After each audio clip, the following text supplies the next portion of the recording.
MPSC group C म्हणजेच यावेळी तलाठी, आरटीओ आणि लिपिक या भरतीचे फॉर्म आता संपलेले आहेत.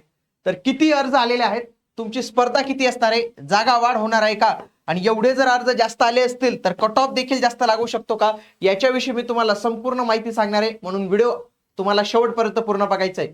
तसेच व्हिडिओच्या शेवटी तुमच्या अभ्यासासंदर्भाची एक महत्त्वाची अनाउन्समेंट असणार आहे, म्हणून पण व्हिडिओ तुम्ही पूर्ण पाहिला पाहिजे. बघा, तलाठी भरतीची आपली जी पूर्व परीक्षेची बॅच आहे तर ती आपल्या ऍप्लिकेशनवर अवेलेबल आहे. आणि सोबतच युट्यूबला पण आपण जे आहे तर ते डेली तुमच्यासाठी काहीतरी नवीन उपक्रम जे आहे तर ते घेऊन येत असतो. म्हणून तुम्ही ह्या चॅनलला देखील सबस्क्राईब करून ठेवलं पाहिजे.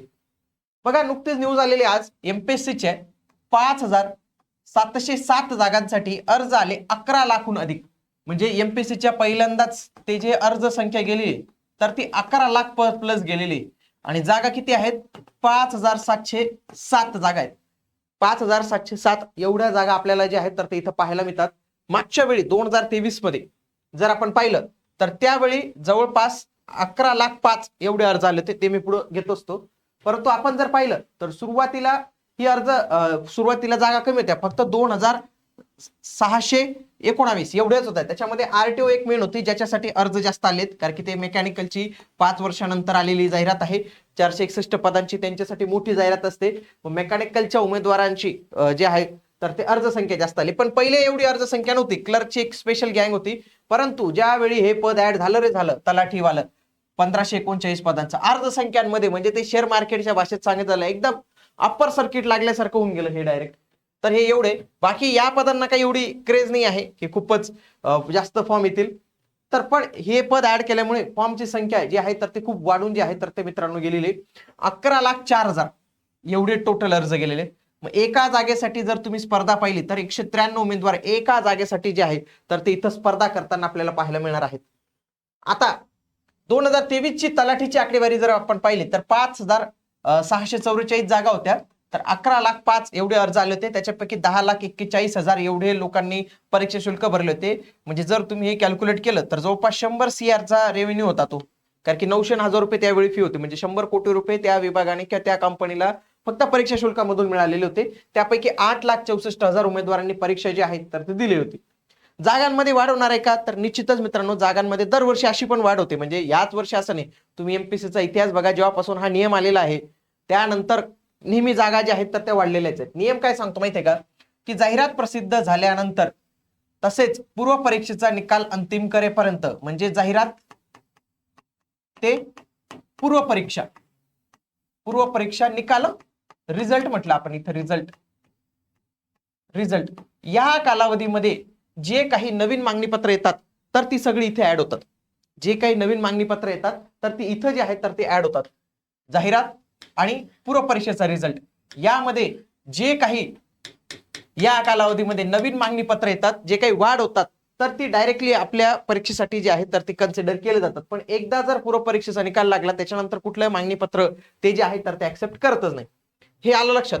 मग या नियमामध्ये लक्षात घ्या की समजा आधी हे तलाठी पद नव्हतं आणि नंतर जर ऍड केलं असतं तरी तुम्ही काहीच ऑब्जेक्शन घेऊ शकत नव्हतो. एमपीएससीच्या GR नुसार खूप सारी पदं गेलेली आहेत.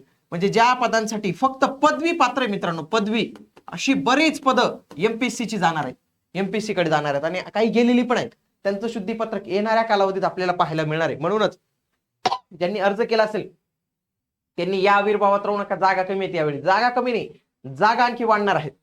अर्ज, जाहिरात प्रसिद्ध, अर्ज सादरीकरण आपण केलेलं, मागणी पत्र, नवीन पदांचा समावेश, ते शुद्धीपत्रक काढतील. पूर्व परीक्षेच्या निकालापर्यंत खूप सारे शुद्धीपत्रक येतील मित्रांनो.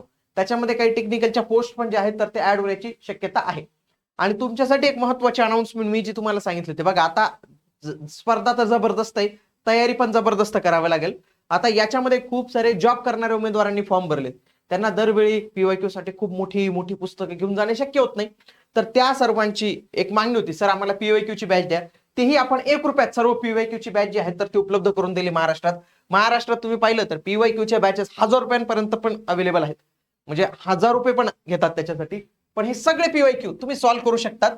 आणि त्याच्यामध्ये काय होईल की तुम्हाला लगेच चुकीचं उत्तर कोणतं, बरोबर कोणतं, तुमची रँकिंग, सगळं काही गोष्टी कळणार.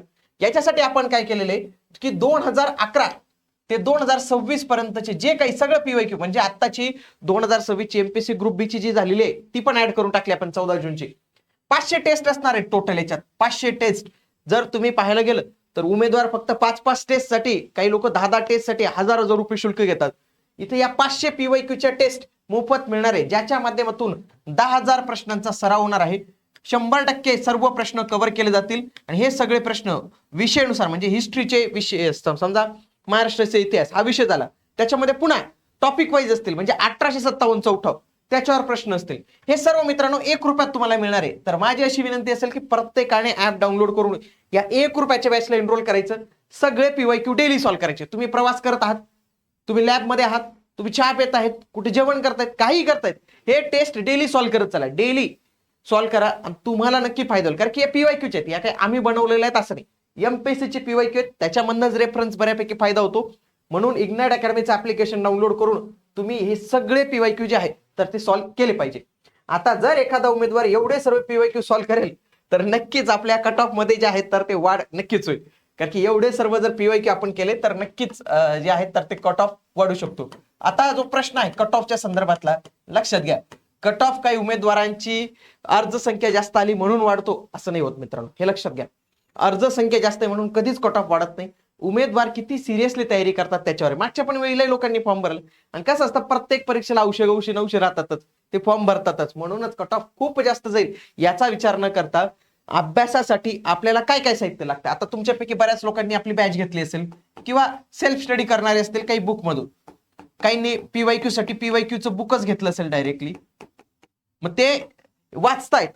परंतु कधी कधी काय असतं तिथून आपल्याला उत्तर कळतं. म्हणजे तुम्ही एक प्रयोग करून पहा मित्रांनो, तुम्ही त्या पुस्तकातला प्रश्न आणि सेम दुसऱ्या प्लॅटफॉर्मवर तोच प्रश्न सॉल्व्ह करून बघा. कधी कधी आपण येऊन जातो, हँग होऊन जातो. म्हणून अशा वेळी तुम्ही काय करा की ती आपली 1 रुपयाच्या बॅचच्या माध्यमातून जे काही प्रश्न आहेत तर ते डेली सॉल्व्ह करत चला. डेली तुम्ही 100 प्रश्न सॉल्व्ह केले तरी ते तुमचे पूर्ण होणार नाही, तरी पण तुम्ही सर्वच्या सर्व प्रश्न व्यवस्थित पद्धतीने केले पाहिजे. आणि तुमचे काही डाऊट्स असतील, तुमच्या काही समस्या असतील कमेंटमध्ये नक्की कळवा.